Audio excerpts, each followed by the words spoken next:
Since 2005, have taught a course called C.S. Lewis, Chronicles of a Master Communicator, and a second course called The Quest for Meaning at Oxford University. And it has just been one of the highlights of my life. It is the quintessential spot in the world to teach a course about C.S. Lewis. One of the things about study abroad, and one of the things they ask you when you develop a study abroad course is, what is the rationale for teaching this study abroad course here in wherever you're going to teach it?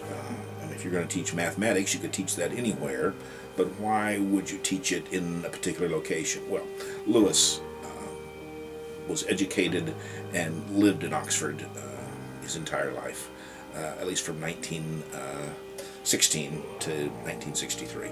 Study abroad is a broad term that includes a variety of different opportunities for, as the name suggests, to study outside the United States.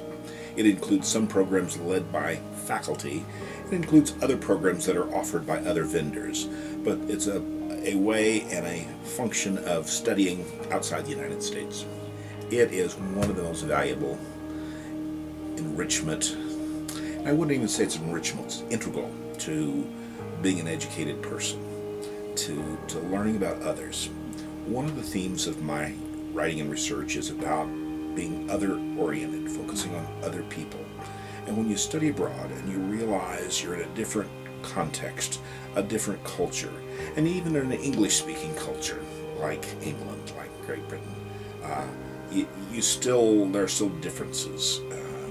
And in some ways they're more accessible differences because of the common language. Yet if you spoke other languages, if you spoke Spanish and went to Barcelona, or French and went to Paris, you'd still have those opportunities. I've had some students, because they were so interested in international opportunities, others who've gone on to study abroad further. One student, for example, finished his master's degree in Ireland. Another went on to study and teach and learn in Shanghai and Istanbul. So students find that it is infectious, it is contagious, it just generates additional interest. And that makes me very happy, that makes me very pleased. There's a sense of collaboration and community that develops, and I see them having an application to develop those communities and collaboration, and it enriches their life personally as well as professionally. I have a lot of fun watching them learn and have fun and watching the lights come on about Lewis. So I didn't have a passport until I was in my 40s, so I'd not traveled abroad. What I didn't understand about travel, I thought, well, you traveled and you'd have that experience there for the time you were there, then you went on with your life. But it's like education itself.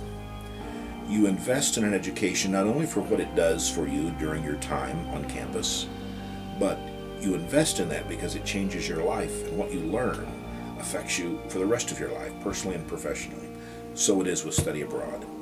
There are experiences and ideas that say, oh yes, I remember that, or that reminds me of being at Stonehenge at sunset and having that experience there, or I remember when we went to the Globe Theater, this seems Shakespearean in its approach. So there are times that it might surprise you, those experiences, or even at the time you don't realize how this is planting seeds and providing a foreshadowing of things that you will experience later. But without question, the study abroad experience, like any educational experience, but because it's even richer, it's like the difference between black and white and technicolor. It makes things more exciting.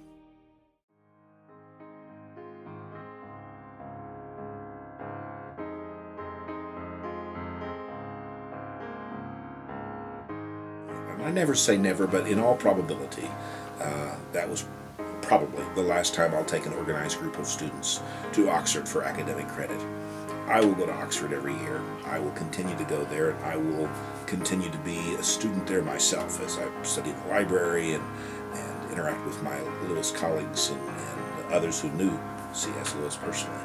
So I'll continue to go. But yes, I had an inkling that this was probably the last time I'd take students in an organized fashion. As far as whether it made a difference, yes, there were things I said, well, this may be the last time I do this, and this might be the last time I do this with students. So there was a bit of sadness because I've enjoyed it so much. But I'm reminded, to everything there is a season and there's a time. And so I've had a wonderful season of teaching in Oxford. And sometimes if a group of others were interested in a tour of Oxford, or there might be other opportunities, yes, I would go, and I would be delighted to share information about Oxford. But it was a very sweet occasion. And it was an excellent group of students, and I enjoyed it very much. For me, I use the analogy of when I go to Oxford, it's a little bit like stepping through the wardrobe door each time and coming to a new country. In Lewis's case, he described Narnia as this magical place where wonderful, sometimes challenging, but often and usually rewarding outcome.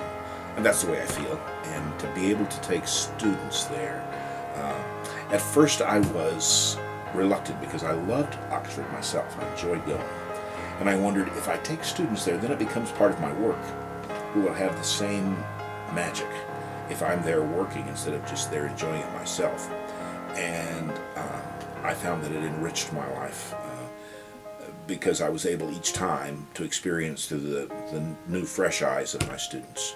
And that added additional interest and excitement for me. So it's been a great pleasure and a great honor to participate in Texas State at Oxford University.